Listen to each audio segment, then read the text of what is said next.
Remember when I did the video on Bernie Sanders, Senator Bernie Sanders, and Scott Bessent, the guy who's been nominated for Treasury Secretary? That was just yesterday, them fools tried to blast me.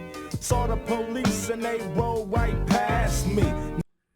That was just yesterday. Yeah. Bernie Sanders asked Scott Bessent about the minimum wage and should it be increased. And let's go back and listen to his answer. Senator, I believe that the minimum wage is more of a statewide and regional issue. So you don't think we should change the federal minimum wage of $7.25 an hour? No, sir. Well, in that same Senate confirmation hearing, it was Senator Raphael Warnock's turn to ask questions. And he asked him about Donald Trump's tax plan that's going to expire at the end of this year. The same tax plan that we've been under for the last 8 years that Donald Trump put in place before he left office and that Joe Biden has been working with. So while everybody was getting mad at the economy, they tried to blame Biden when it's really Donald Trump's tax cuts. But I digress. The largest tax cuts from extending the Trump tax bill would go to those with the highest income, especially those in the top 1%. Do you believe that the wealthiest 1% of Americans deserve or need an additional tax cut? Before you hear his answer, the Trump tax cuts did more for the rich and wealthy than it did for the middle class and the working poor. It expires at the end of this year. Should we keep that tax cut or go back to the levels it was before the tax cut, or should we tack on more with the tax cut? Listen to his answer. I think probably a better way to look at it is on a percentage basis.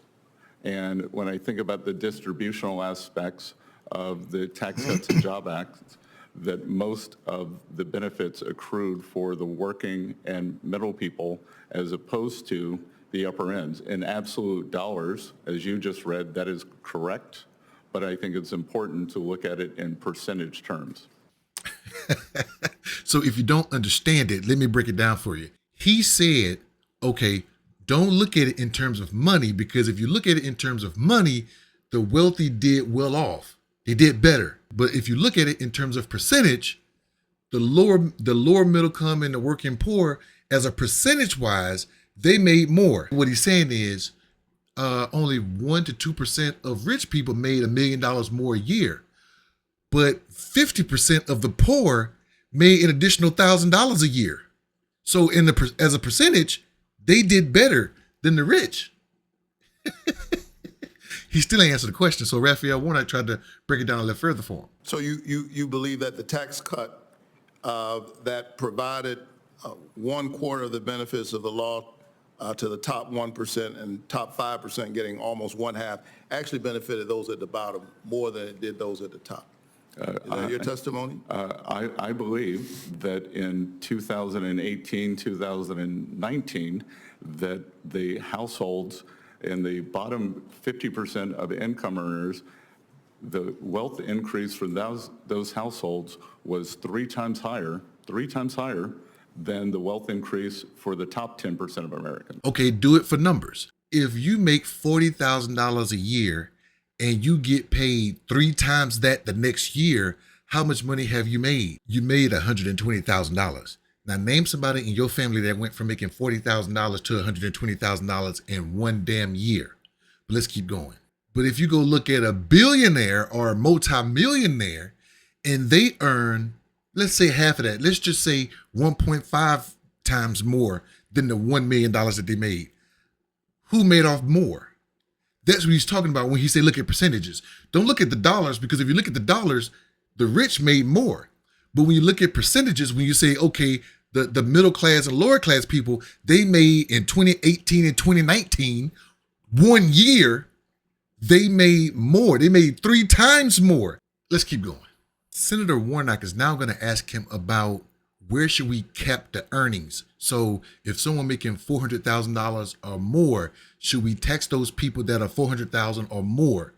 Let's just watch how he does this. Do you agree that ending the tax cuts for those making more than $400,000 would help close the deficit and reduce our national debt? I believe that you would capture an inordinate amount of small business people who largely are in that cohort of 400,000. You wouldn't cut it off at 400,000. What about $1 million?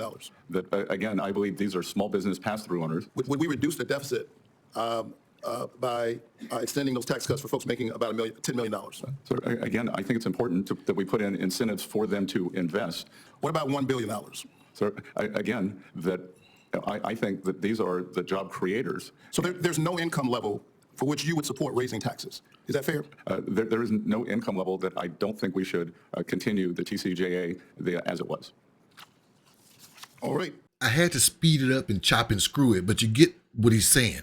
He's saying with Bernie Sanders, you can still make $725, but anybody making $400,000 up to the billions, they're small business owners. They need to invest. These are the job creators. The job creators, they get the tax cuts, but your po ass still makes $725. Hey, MAGA, is this what you voted for? What do you think? Cause just yesterday, them fools tried to blast me. Saw the police and they rolled right past